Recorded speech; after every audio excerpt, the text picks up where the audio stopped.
Congratulations to the class of 2009. This is your biggest day at Michigan, and you deserve the big house to celebrate your accomplishments. Just as extraordinary as your achievements as scholars is the love and support that you've received over the years from your families. For the parents and grandparents, brothers and sisters who are with us today, we say thank you for sharing your students because they have made us a better university. Graduates, please join me in applauding your families for everything that they have done for you to make today's celebration possible.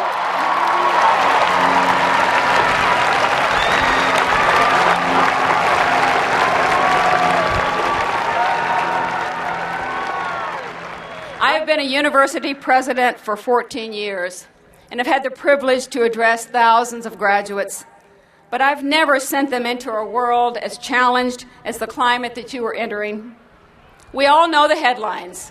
The economy is fragile, the auto industry is bleeding, foreclosures are up, and the job market is down. And yet, I have tremendous confidence in the ability of this class of graduates, the class of 2009, to be leaders who will move us forward as a community, a state, and a nation. There will be challenges. You will need to draw upon the skills that you've developed in the classroom and the laboratory. You will need to be creative and flexible. Be open-minded about the possibilities before you.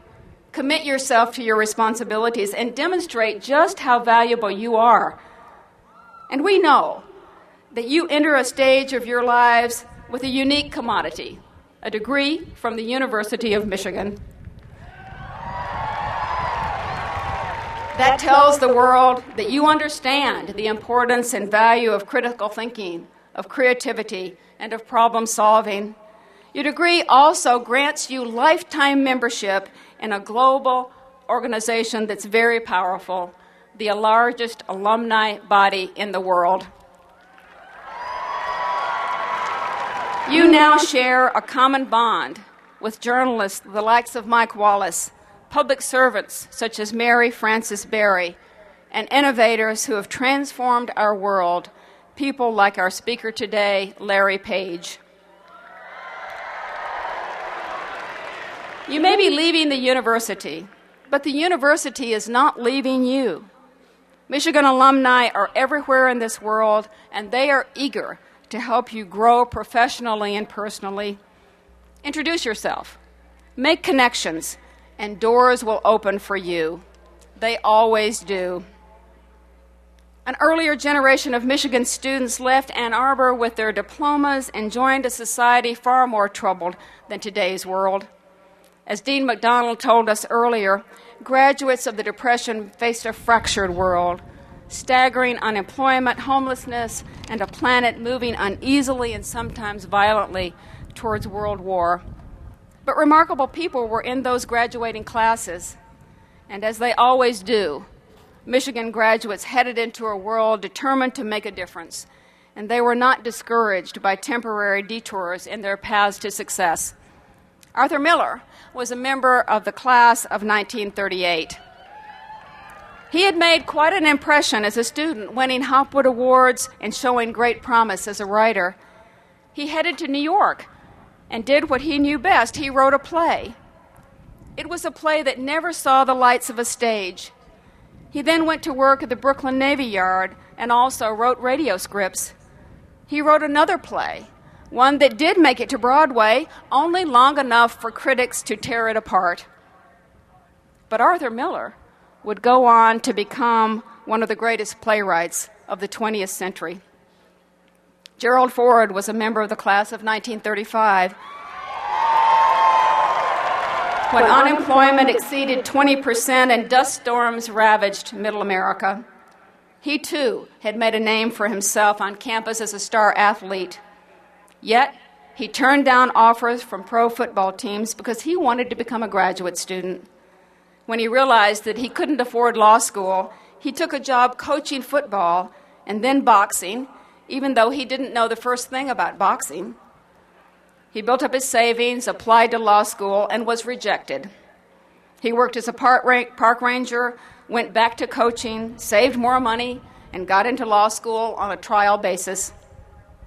Gerald Ford would go on to become the 38th president and one who healed the country, facing its greatest constitutional crisis since the Civil War. He also would honor his alma mater by allowing our School of Public Policy to carry his name. And today we celebrate the first class of undergraduates to graduate from the Ford School.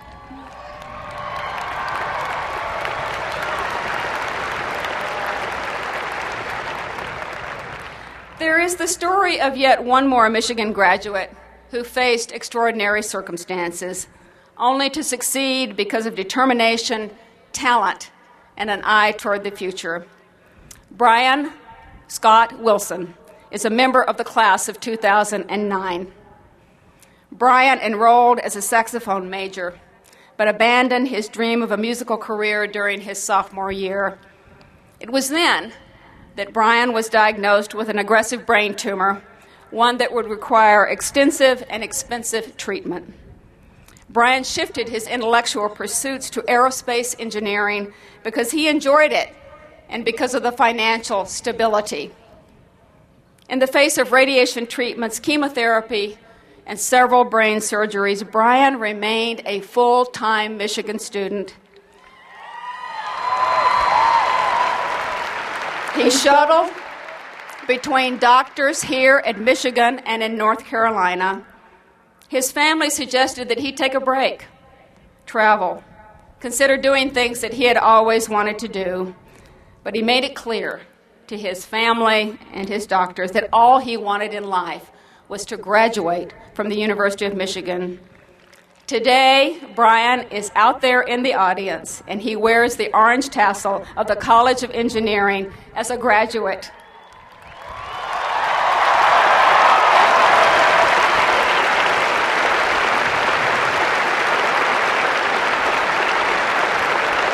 Brian worked hard, harder than any of us will ever know. He reached the goal he set for himself, and he is bound for a job with the Boeing Corporation, and he will do it with his Michigan degree. Graduates like Arthur Miller, you will write your own story. You will make a difference with your ideas, your invention, and your initiative, because these are the trademarks of leaders. Like Gerald Ford, you will create change for the better. You will work on behalf of your neighbors, and you will do it with dignity and integrity. And like Brian Wilson, you will do all this and more as a graduate of the University of Michigan. We will miss you on campus, but we will benefit from your work every day because of the great things you are bound to accomplish. For today, goodbye. For tomorrow, good luck. And forever, go blue.